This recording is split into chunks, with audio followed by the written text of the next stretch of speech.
saya simak-simak juga. Akhirnya lagu ini juga sama persis dengan status saya. Ya, jujur, ini saya ditinggal nikah. Dan dia curhat.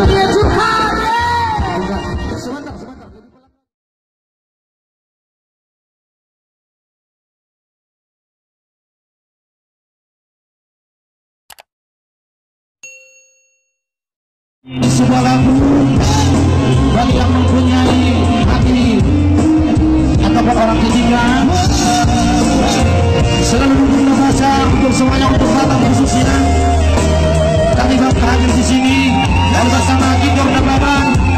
Thank you.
Lagu ini, tapi kalau boleh jujur, lagu ini memang sang pencipta adalah Gun Labero Sumamata, asli kisah beliau. Dan setelah lagu ini saya simak-simak juga. Akhirnya lagu ini juga sama persis dengan status saya. Ya, jujur, ini saya ditinggal nikah. Dan dia curhat. Sebentar, lebih pelan lagi dulu saya. Iya, ini serius ini. Curhat ya. Karena si sayang ini telah bermain di belakang saya. Wow. Dan akhirnya pun bahwa bulan ini dia menikah di hari ulang tahun saya. Ini kisah nyata. Hubungan saya sama dia 5 tahun. Wow. Tapi apa boleh buat, Tuhan tidak memberikan jodoh aku sama dia. Pasti aku yakin. Aku berharap walaupun dapat cewek cantik yang ada di Batam, barangkali, amin ya, barangkali. Ya, kalian sudah tahu lah. Tapi percayalah, saya bukan seperti ini. Oh ya, oke, baik. Oke. Thank you.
yang Ayo. kasih Pak.